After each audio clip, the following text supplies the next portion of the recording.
สวัสดีครับพี่น้องป้องปายทุกคนวันนี้ตื่นแต่เช้าคือเก่าพี่น้อง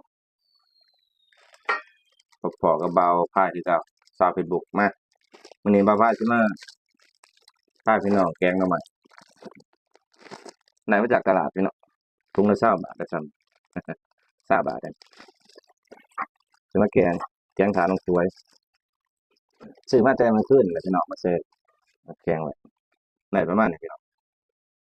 มันหัวชุกเลยยัง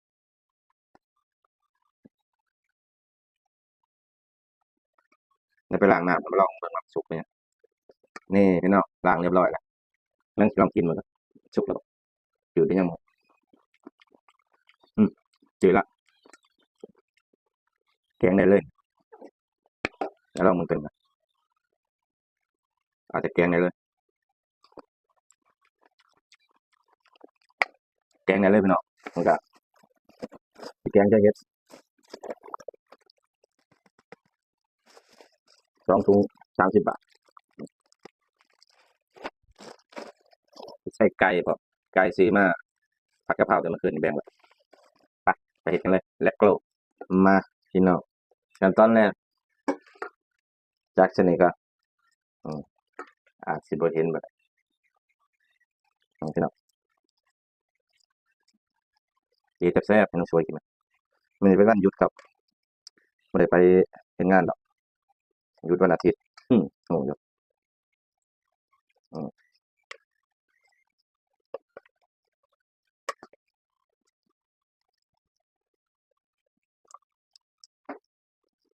ต้องเฮ็ดบ่มีมันบ่ได้เป็นหน่อมันได้แต่แบบนี้หน่อไม้หายากพี่น้องบ่ค่อยมีหน่อไม้สดก็บ่มีครับได้แต่หน่อไม้เขาต้มแล้วมา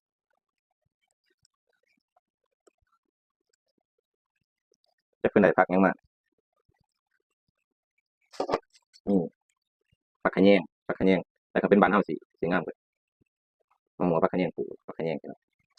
แม่นหยังมันนี่ปลูกนี่มากระถินพี่น้องของมักเพิ่นเลยว่าอยู่มันคือได้มันก็กลับมาจากเพิ่นส่งเพิ่นเมื่อกี้ตื่นแต่เช้าพี่น้องเฮ็ดงาน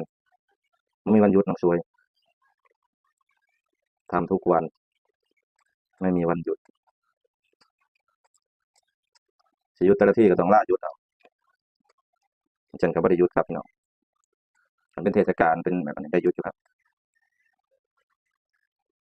แล้วก็สิได้ประมาณถ้วยน้อยหนึงนี่แหละครับกินซ้ำที่มันมีนะพี่น้องแล้วสิ